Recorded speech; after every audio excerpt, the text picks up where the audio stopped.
Gracias. Bueno, muy buenas noches. Hoy nos pusieron unos micrófonos así muy modernos, así que vamos a lidiar con la técnica. Pero mejora la voz, hay como una especie, ¿no?, de reverbera. La verdad que yo estoy muy contenta que esté Liliana en este ciclo de la ficción y sus hacedores, sobre todo porque yo soy de las lectoras adolescentes, con lo cual en realidad quiero discutir el perfil de su literatura, porque obviamente ya es, creo, obligatoria en algunos colegios secundarios, aunque obligatoria no es una linda palabra, ¿no? Y trae algunas consecuencias complejas. Pero... Exactamente. Ya la palabra me sonó mal. Pero yo lo leí por fuera del colegio, no tenía la edad que correspondía, la superaba ampliamente. Y son novelas para mí que trascienden esta cuestión del público adolescente y me hacen pensar, cuando uno las lee, en esa pregunta que se hace uno con respecto a ¿y cómo fue todo? ¿No? Tenemos el Corán, tenemos la Biblia, tenemos el Popol Vuh, algunos pueden tener otros textos inaugurales como Moby Dick, que para mí es como una especie de Biblia también, Las Mil y Una Noches. Y en esa pregunta de cómo fue todo, me parece que se inventó la épica fantástica, ¿no? Yo como lectora de la Biblia, fascinada, por ejemplo, con el Cantar de los Cantares, esa poética que tiene, obviamente desde una lectura para nada religiosa, sino totalmente literaria y fervorosa, me encontraba con este mundo de Liliana Bodoc, que para mí es increíble, estas tierras antiguas y la tierra fértil, cómo ha inventado de nuevo el mundo desde valores que han caducado y que algunos están renovados en este texto por personajes muy visibles. Lo que tiene esta trilogía, que ya mismo les paso a contar, consta de... se llama... siempre hago un lío con el confín. La saga de los confines. La saga, porque yo digo trilogía del confín y es la saga de los confines. Consta de 3 novelas. Primero fue Los días del venado, luego llegó Los días de la sombra y termina con Los días del fuego. Obviamente Liliana tiene otros libros más. Yo acabo de leer El mapa imposible, que ese mapa imposible es el mapa imposible de la adolescencia, que no tiene coordenadas y por el cual uno pasa y se choca con una geografía justamente sin coordenadas. Pero para empezar con esta trilogía, les cuento que se inscribe en la épica fantástica, es decir, hay ciertas normas del género. Cuando hablo de épica fantástica se puede pensar en Tolkien, así para pensar rápidamente en alguien, pero Liliana abrió este mundo para la literatura argentina. No existía. Se puede mezclar Borges con Quiroga y armar una cosa, digamos, rara, y se puede pensar, como vos lo has dicho, en Calpa Imperial, pero seguro es esto, no es este mundo y no es la pregnancia que produce este mundo. Y la cercanía de los personajes. A mí lo que me impactó, y esto lo has dicho en otras oportunidades, que si bien esto es una saga, el bien, el mal, la lucha, digamos, en este caso una lucha casi metafórica, ¿no? Porque alude a la conquista de América, alude a lo preexistente en América, a las lenguas primitivas, los nombres mismos nos dan pistas. No hay esa cosa de heroicidad de las comunidades, sino que están muy cerca los personajes, muy bien delineados como pequeños personajes que quedan dentro de uno, ¿no? Y yo cuando lo leía me producía ese frenesí que produce el género, pero en tu caso es como si el peligro inminente, porque siempre hay un peligro del terror, o sea, el terror humano. En este caso, el terror además está dado por un engendramiento siniestro, que es la muerte pariendo un hijo,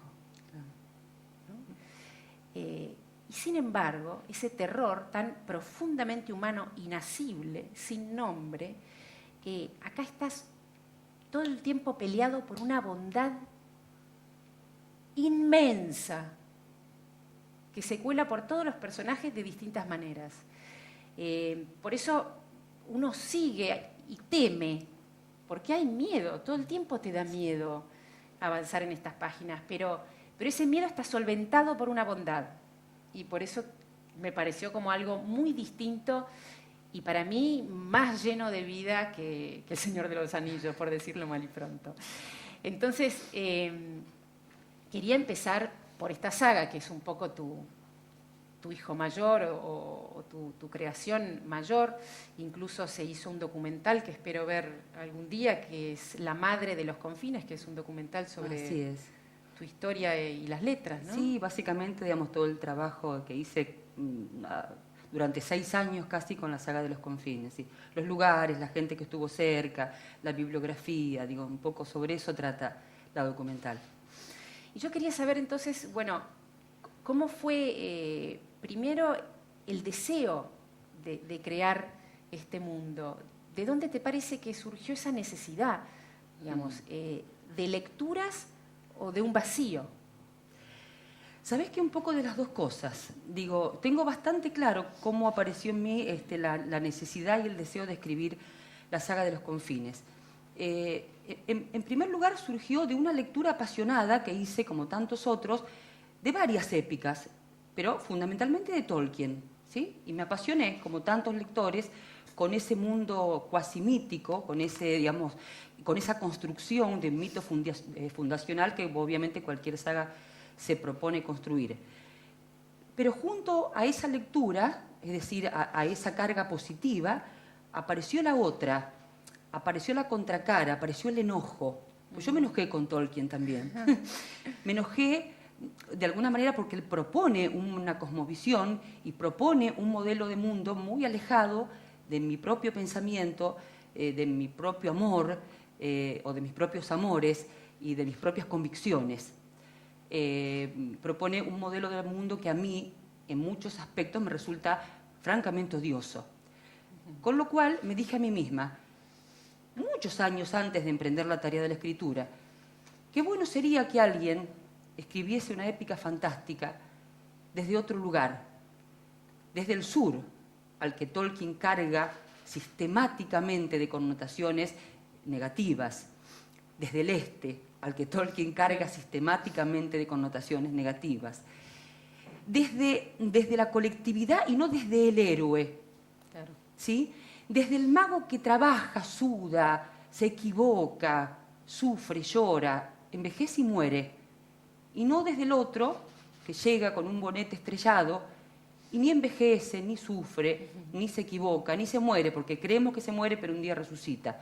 Ojo, yo digo todo esto y amé leer a Tolkien, digo, no quiero que parezca que no lo amé, digamos, pero al lado de este amor surgió esta rabia, es decir, ay, ¿por qué alguien no me escribe una épica desde este lugar del mundo? Y muchos años después, y casi sin saber en lo que me metía, o sin saber en lo que me metía, bueno, empecé a juntar material para construir este universo que es el de la saga de los confines, que por supuesto y obviamente busqué elementos de nuestras culturas.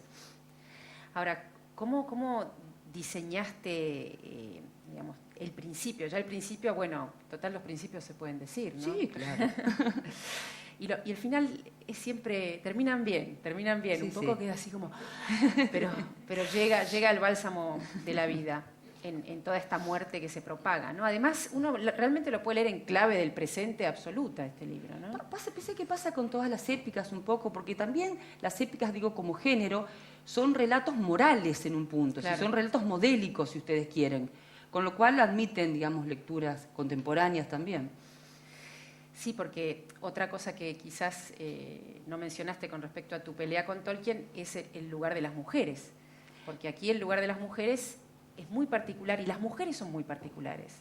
A mí me gusta muchísimo, yo con los nombres no soy tan buena como tus lectores adolescentes, ¿eh? Ahí sí. ¿Vieja Kush será? No, Vieja Kush sí. No, Alisa, Alcira. Asila, ahí está. Asila. Que por ejemplo tiene la lengua demorada. Entonces me pareció fascinante y ella logra incluso convencer por esa pasión que suscita en determinadas personas que las palabras demoren en salirle y que esas palabras justamente por la demora tengan un valor. Claro. Digamos, ¿no? El valor de la espera a que el otro hable. Sí, claro. ¿No? Y obviamente la vieja Kush, que es un poco la gran abuela, la gran sostenedora de esa familia que parte, como decía antes, de un principio donde la madre muere, pero la madre de un grupo muy particular, porque estos Huizihuilques, digamos, no sabemos qué son. ¿Cómo inventaste esta primera familia, no? Bueno, digamos, esto que les contaba recién, que mi primer trabajo fue rastrear material bibliográfico, antropológico, histórico, político, literario, para tratar, digamos, de ponerle carne a mi esqueleto, carne verosímil, digo, porque por muy fantástica que sea la historia que uno se propone contar, o quizá cuanto más fantástica es la historia que uno se propone contar, más debe tener cuidado con la verosimilitud. El trabajo de la verosimilitud es terrible, es arduo, sobre todo cuando uno se propone escribir literatura fantástica. Con lo cual, bueno, a leer. Y después sí, a compaginar, como casi un demiurgo, mi propio mapa ficcional y a ubicar a mis pueblos. Estos Huizihuilques que vos mencionás son, y no son, claro, por supuesto, los mapuches. Digamos, están ubicados en el mapa en el extremo sur de las tierras fértiles, que es y no es América, y estos Huizihuilques, que en Mapuzugún, si en lengua mapuche, quiere decir gente guerrera del sur. En realidad es Huizihuilches. Ustedes saben que che, mapuche, gente de la tierra, es che, digamos, el vocablo por gente, pero obviamente yo estaba haciendo literatura, no antropología, ni historia, ni sociología, con lo cual me di todos los gustos que quise a la hora de mentir y de tergiversar, por supuesto, como Borges manda, por otra parte. Así es que, bueno, estos Huizihuilques son un poco los mapuches, como los Itzajay son un poco los mayas, y como los Señores del Sol son un poco los aztecas, que claro, son los tres pueblos protagónicos de la saga. Y Huilquilén, que a mí me encanta, además, como personaje, que es uno de los que integran esta familia, la sonoridad de los nombres. ¿Huilquilén de dónde salió? Todos los nombres, en eso, digamos, yo tuve el cuidado, porque me servía a mí, básicamente. Me parece que un escritor tiene que aferrarse básicamente a las cosas que le sirven para creer en su propia historia. Y siempre que me preguntan por los nombres, yo digo más o menos lo mismo. No podía inventar al azar nombres que me sonaran bien, porque me parecía que no eran cacofónicos o que...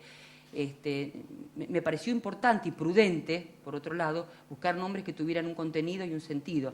Con lo cual, todos los nombres Huizihuilques, Huilquilén, Cume, Tungur, Vieja Kush, hay un montón, ya no me acuerdo, Dulcancelin, son nombres mapuches, ¿sí? Nombres que tienen en general alguna similitud o con la complexión psicológica del personaje, o con su destino, con su suerte, con su desgracia, con el rol que juega en la ficción. De manera que Huilquilén es un nombre mapuche, como Huelenquín, que es su enamorado. Claro. Y hay otro par de nombres que la otra vez lo hablábamos con un joven lector muy sagaz, que son Aro y Vara. Tal cual. Y este muchacho decía que justamente se habían invertido gráficamente la simbología, porque Vara era la mujer y Aro era el hombre. Sí. Lo que no recuerdo si esto fue buscado o después se dio. La cantidad de cosas, y esto seguramente cualquier escritor que estuviera acá o que quizá esté acá, seguramente me lo podría confirmar. La cantidad de cosas que afortunadamente los lectores leen y que a uno jamás se le cruzó por la cabeza escribir, es maravilloso. Y yo creo que es el extraordinario valor agregado de la literatura. En relación a Vara y Aro, que son un par de gemelos, que aparecen ya en la tercera parte, hicieron una cantidad de lecturas maravillosas. Uno dijo esto, los genitales invertidos, otro dijo, pero como que me había descubierto, me dijo, el 1 y el 0, el sistema de... No, en realidad lo mío fue mucho más prosaico, Porque en realidad estos niños, no importa, yo avanzo un poco en la historia, no tienen nombre, pertenecen a un pueblo donde la gente ya no tiene nombre, más que el nombre de su oficio. Si se parece al capitalismo, no fue buscado. Los escardadores, bueno, estos son los primeros bautizados en realidad. Su madre, que no sabe ya ni cómo ponerles nombre, lo que puede hacer, tiene un hierro, un caño, un hierro, lo quema y se lo aplica así, digamos, a la mujer en el muslo, como una vara, y de canto al varón, y queda un aro. Yo no pensé nada más que en eso. El resto de las simbologías extraordinarias no son patrimonio mío, pero bueno.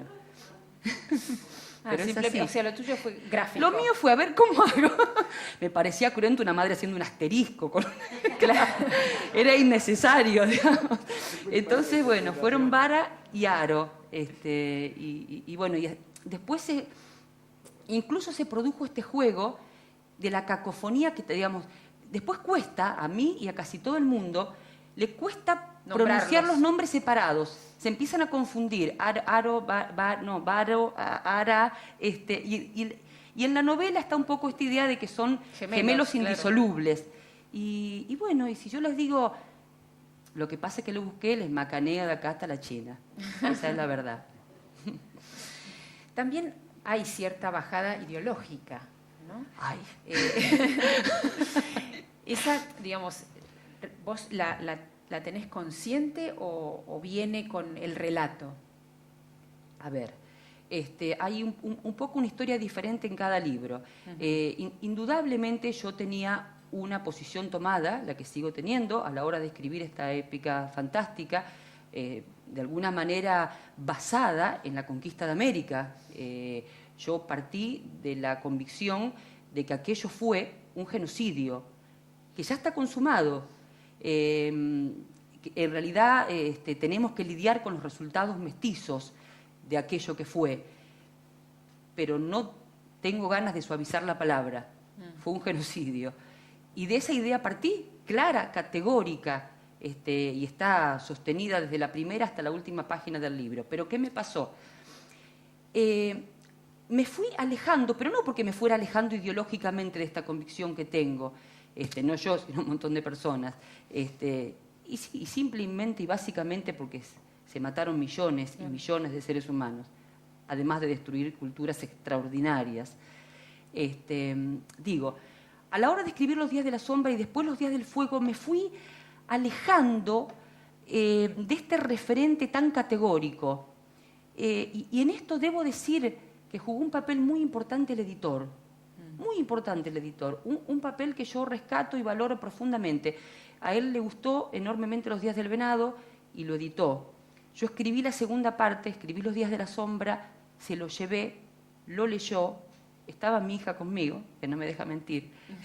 Nos sentamos en un café y Antonio Santana me dijo, si querés lo edito, pero vos lo podés escribir mucho mejor. Cuidado con el panfleto. O algo por el estilo. Cuidado con la alegoría, cuidado con el panfleto. Y yo me fui, o no, poco casi que llorando por la calle San José, donde está la editorial. Y me senté a mirar mi trabajo y dije, tiene razón, tiene toda la razón. Yo soy una convencida, así como dije recién, digamos que hay indudablemente una clave ideológica aquí, como creo que hay una clave ideológica en cualquier cosa. Sí. Soy una convencida de que la literatura tiene que decir desde la forma, que es la manera más auténtica que la literatura y más propia que la literatura tiene de decir. Es la forma lo que dice.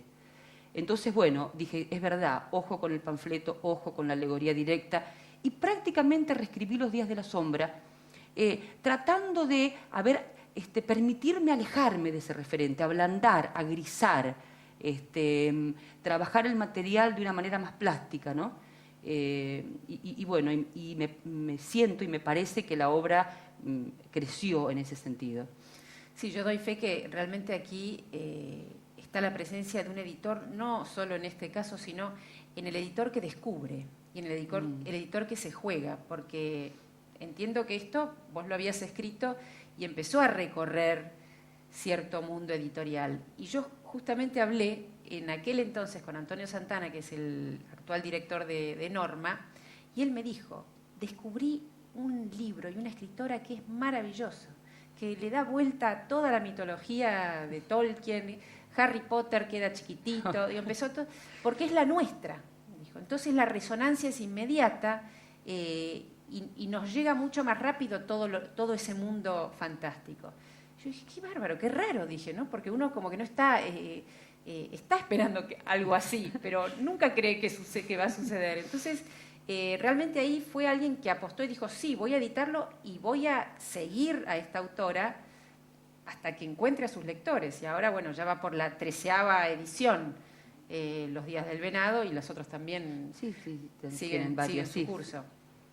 Ahora, yo quería leer, para que ustedes más o menos, algunos obviamente ya lo han leído, pero sí tengan como presente esa música de la épica. Sobre todo, en todos hay una primera página y media que revela un poco el espíritu de la novela. Así es. ¿No? Después ya pasan a suceder, digamos, acontecimientos, guerras y todo lo que ocurre. Pero al principio del Venado, por ejemplo, dice así: y ocurrió hace tantas edades que no queda de ella ni el eco del recuerdo del eco del recuerdo. Ningún vestigio sobre estos sucesos ha conseguido permanecer, y aun cuando pudieran adentrarse en cuevas sepultadas bajo nuevas civilizaciones, nada encontrarían. Lo que voy a relatar sucedió en un tiempo lejanísimo, cuando los continentes tenían otra forma y los ríos tenían otro curso. Entonces, las horas de las criaturas pasaban lentas, los brujos de la tierra recorrían las montañas maduinas buscando hierbas salutíferas, y todavía resultaba sencillo ver a los lulus en las largas noches de las islas del sur bailando alrededor de sus colas. He venido a dejar memoria de una grande y terrible batalla, acaso una de las más grandes y terribles que se libraron contra las fuerzas del odio eterno, y fue cuando una edad terminaba y otra, funesta, se extendía hasta los últimos refugios. El odio eterno rondaba fuera de los límites de la realidad buscando una forma, una sustancia tangible que le permitiera existir en el mundo de las criaturas. Andaba al acecho de una herida por donde introducirse, pero ninguna imperfección de las criaturas era grieta suficiente para darle paso. Sin embargo, como en las eternidades todo sucede, hubo una desobediencia que fue herida, imperfección y grieta suficiente. Todo comenzó cuando la muerte, desobedeciendo el mandato de no engendrar jamás otros seres, hizo una criatura de su propia sustancia, y fue su hijo y lo amó. En ese vástago feroz, nacido contra las grandes leyes, el odio eterno encontró voz y sombra en este mundo. Sigilosa, en la cima de un monte olvidado de las tierras antiguas, la muerte brotó en un hijo al que llamó Misáyanes. Primero fue una emanación que su madre incubó entre los dientes. Después fue un latido viscoso. Después graznó y aulló. Después rió. Y hasta la propia muerte tuvo miedo. Después se emplumó para volar contra la luz. Los vasallos de Misáyanes fueron innumerables. Seres de todas las especies se doblegaron ante su solo aliento y acataron su voz. Pero también seres de todas las especies lo combatieron. Así, la guerra se arrastró hasta cada bosque, cada río y cada aldea. Cuando las fuerzas de Misáyanes atravesaron el mar que las separaba de las tierras fértiles, la magia y las criaturas se unieron para enfrentarlas. Estos son los hechos que ahora narraré en lenguas humanas detalladamente. Lo que a mí me impacta de esta entrada justamente es como si hablara el inconsciente, eso que no tiene forma en todos nosotros, ese terror del que también hablaba al principio, ¿no? Me gustaría seguir leyendo, por ejemplo, el comienzo de Los Días del Fuego, que también inaugura otro espacio. Pero realmente quería saber cómo quedaste después de parir este mundo. No sos ni la muerte, sino más bien sos todo lo contrario, la vida misma, ¿no? Entonces, has creado un ser que pulula por todas las librerías.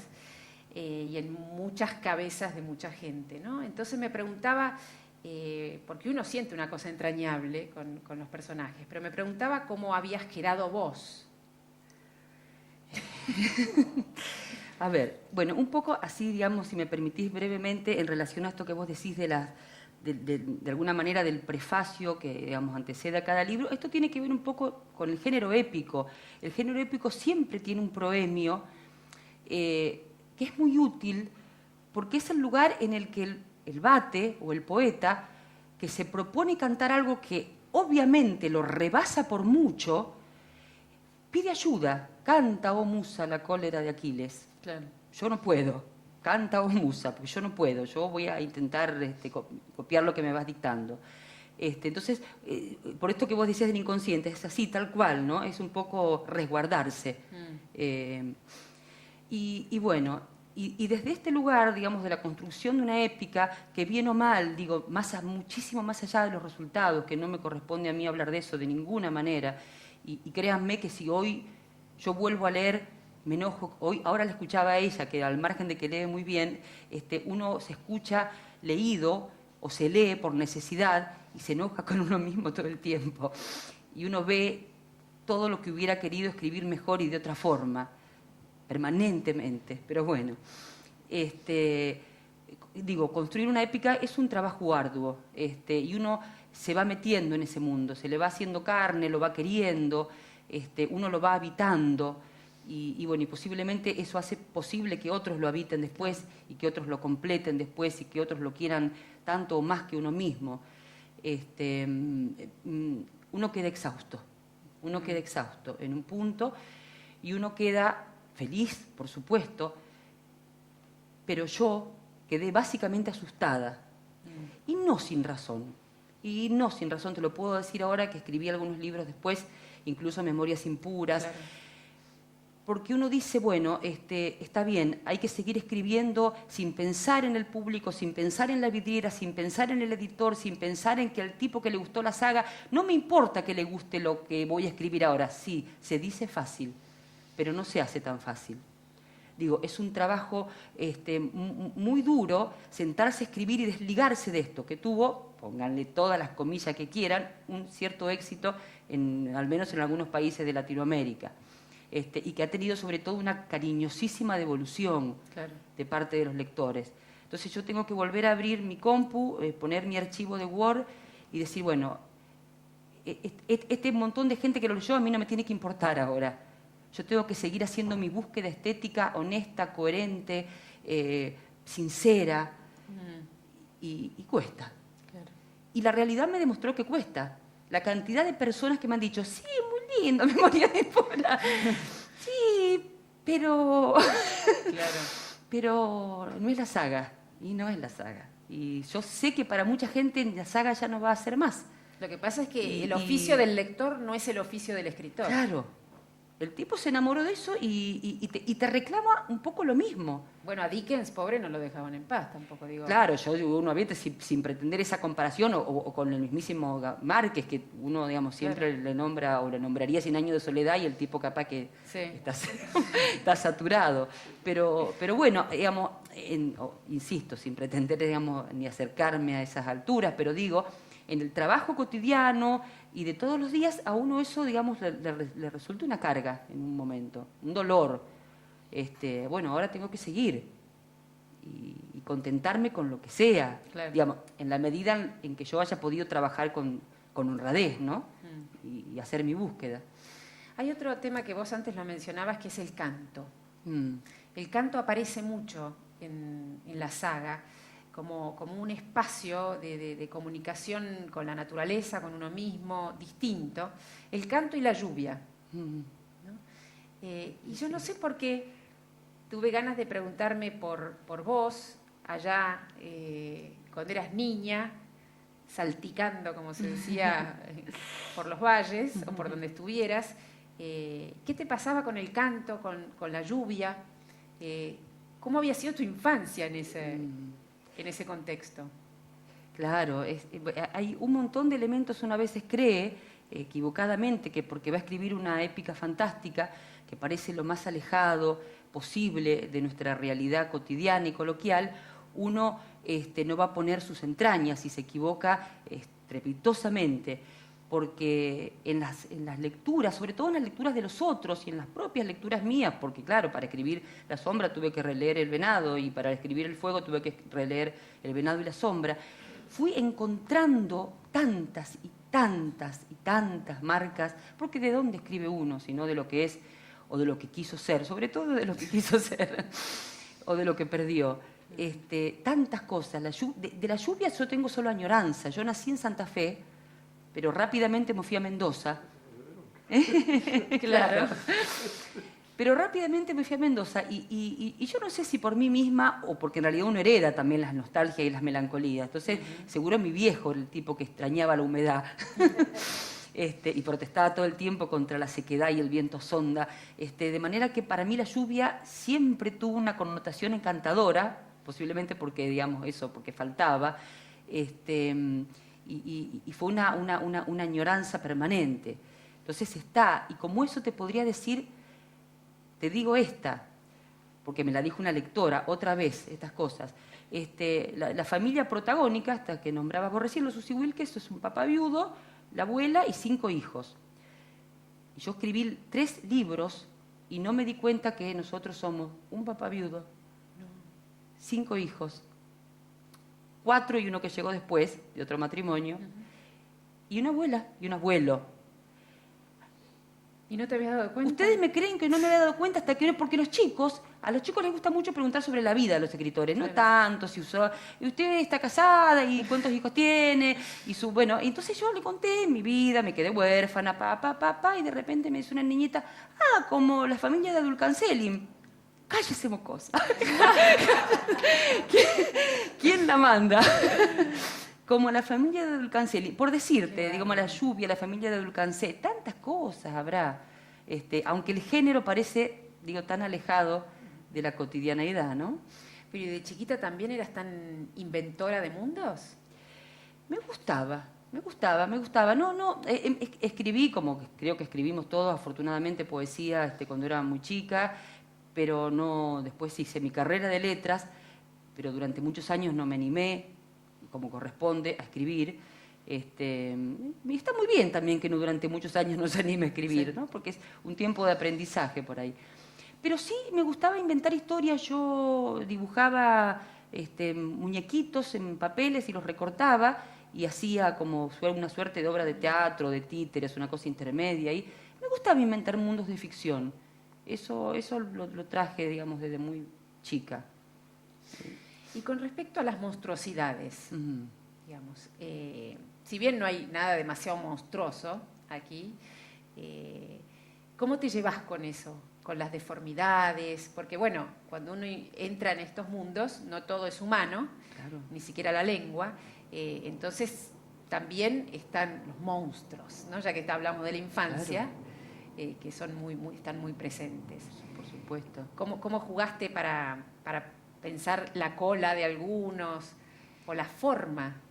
Sí, a mí me gusta mucho la idea de lo monstruoso como un emergente del tabú, de alguna manera, ¿no? Como algo que pone en riesgo la armonía, como algo que de alguna manera nos deja en zozobra, en crisis. En realidad vos lo dijiste al principio, Silvia, con mucha claridad.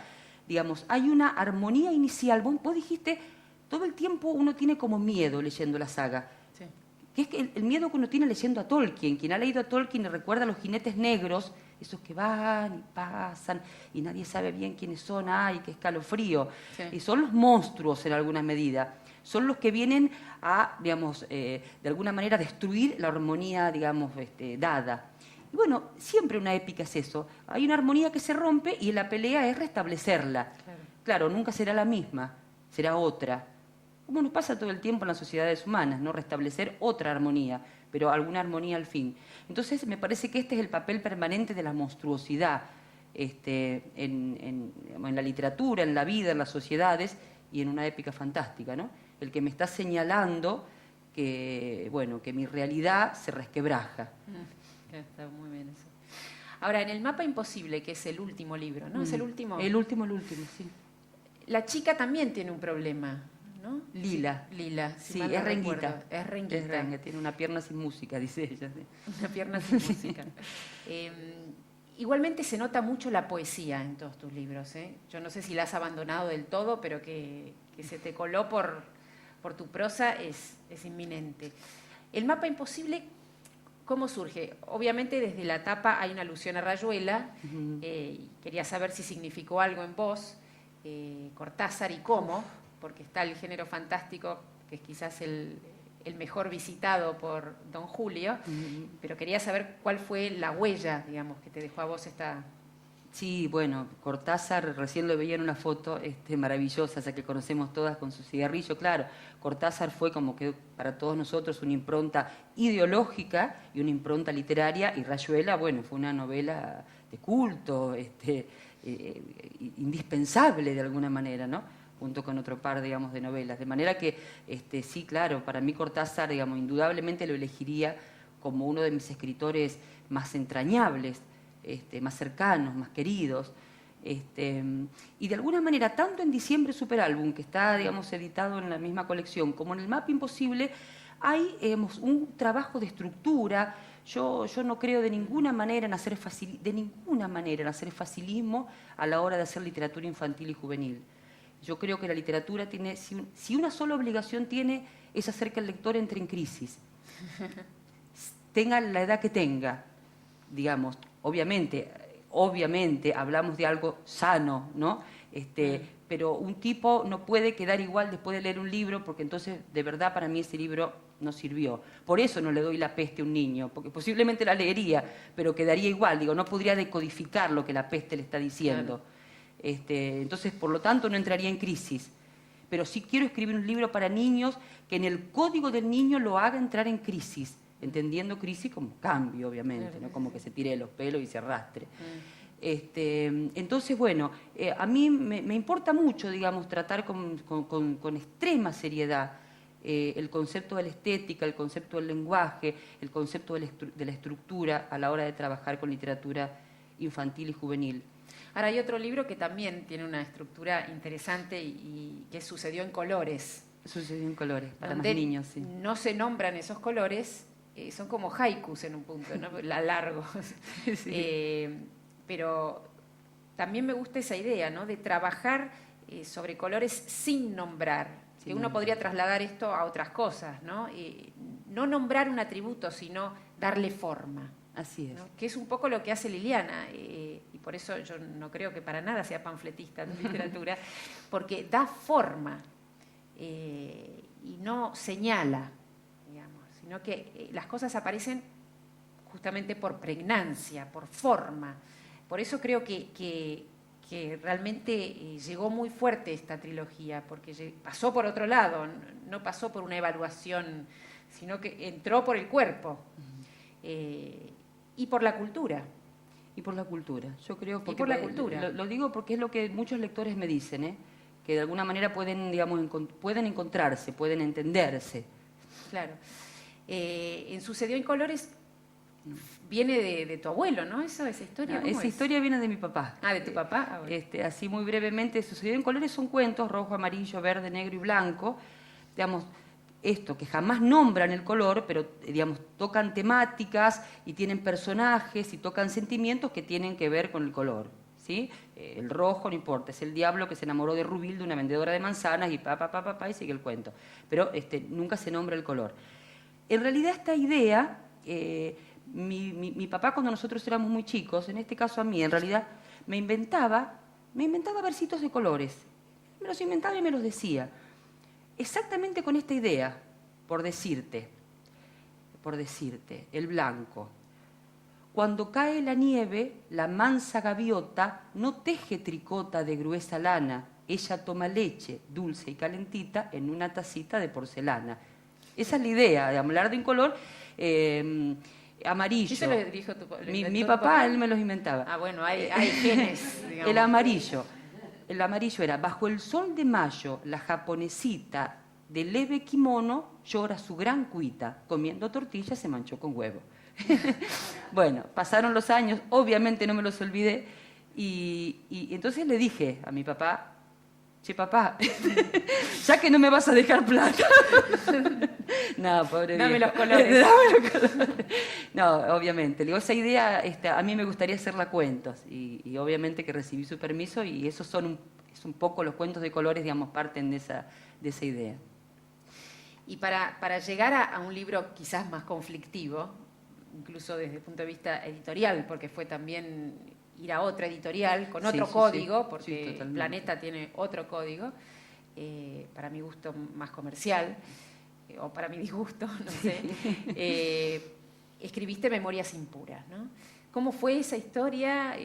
Animarte a hacer algo así y nada, fue una aventura distinta. Claro, fue esto que decíamos recién, ¿no? Bueno, seguir buscando con toda la honestidad posible fue meterme, digamos, en escribir literatura ya categóricamente para adultos, desde todo punto de vista, a pesar de que fue otra vez trabajar en un relato colectivo, digamos, no épico y fantástico, pero sí colectivo, de alguna manera ubicado ya más acá históricamente, sí, en el virreinato, básicamente el virreinato del Perú.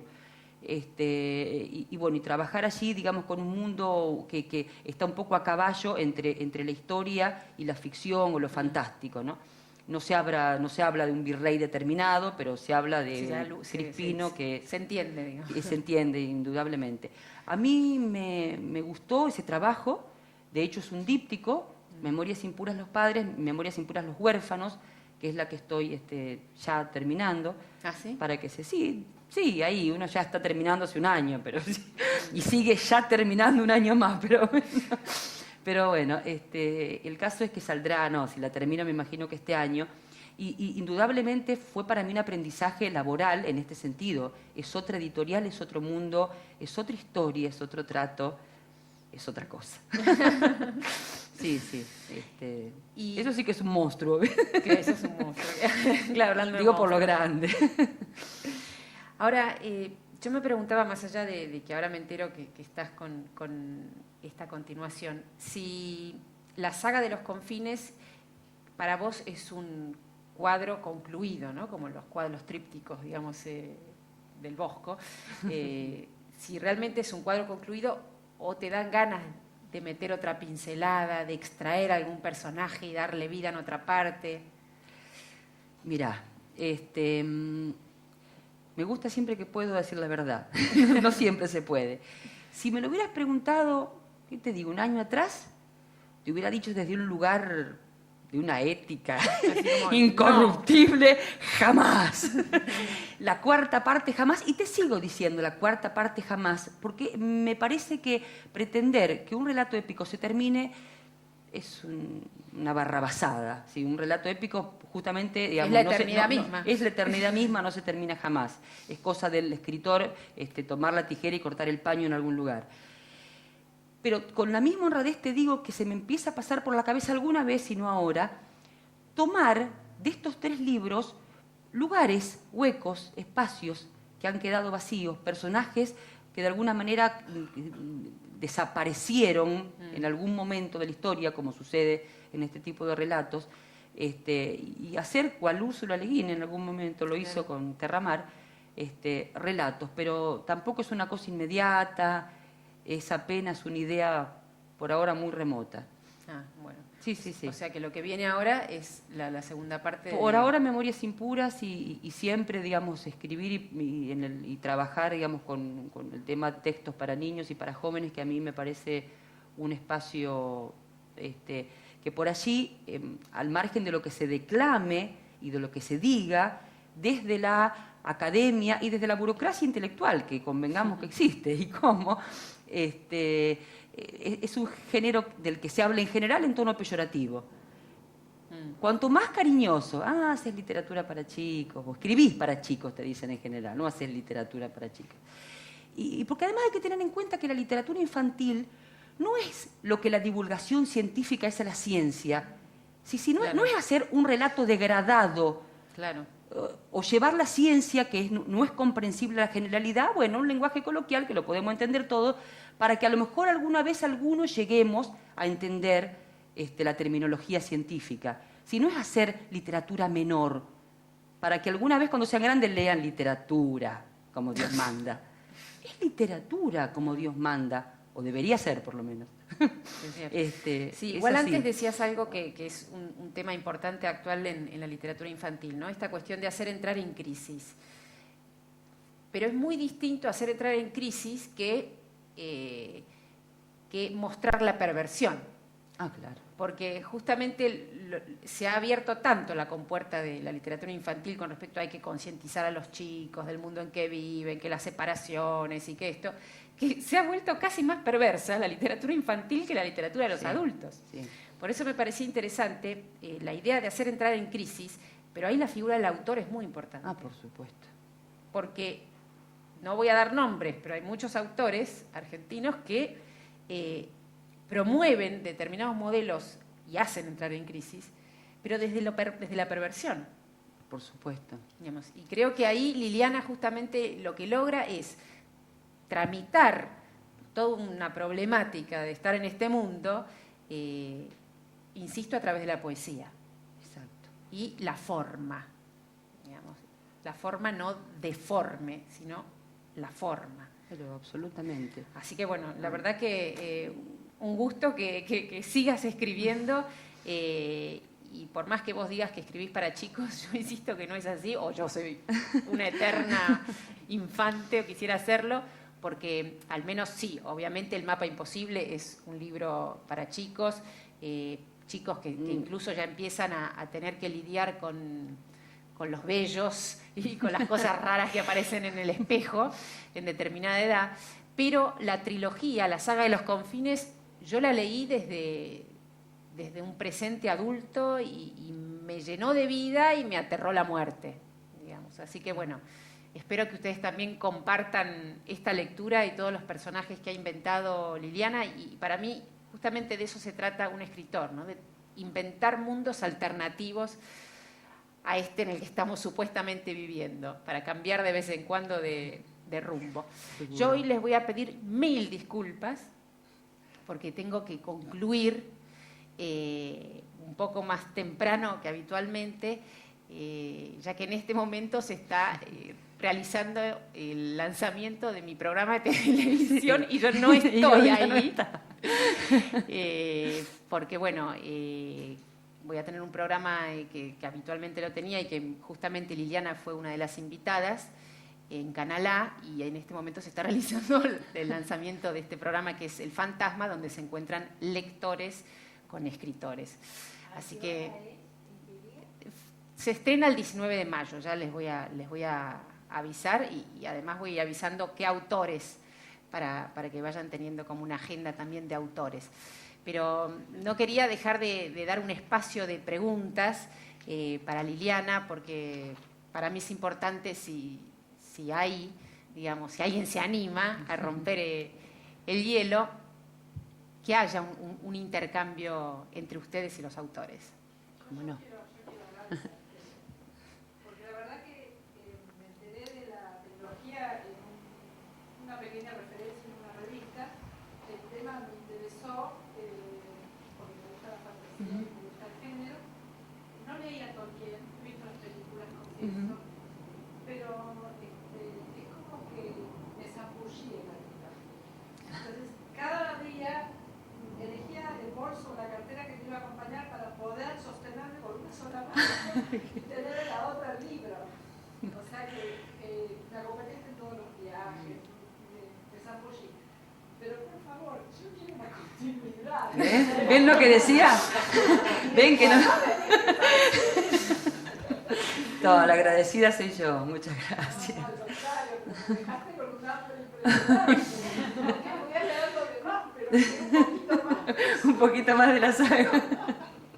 No, y eso que es frondosa, y eso que escribió bastante, pero sí. No alcanza. Es más, cada tomo es más grande que el otro, pero bueno, así como se lo decía recién a Silvia, bueno, y a todos ustedes está la posibilidad. Lo que pasa que, bueno. Sabes que al final de un párrafo uno se encuentra con una poesía inesperada, así como un giro, un regalo, que hace una cascadita por una belleza, ¿no? Realmente muchas gracias. No, al contrario. Bueno, muchas gracias y creo que con esta lectura está todo dicho. Muchísimas gracias. Bueno, gracias. Bueno, gracias. tiene que salir por ahí. Yo no sé ni qué después no uso reloj, así que lo veo feo. ¿Son las 8 o pasa volando? No, faltan 2, 3 minutos. Encima no uso reloj, yo sé que lo mío es... Ah, pero con intuición, pero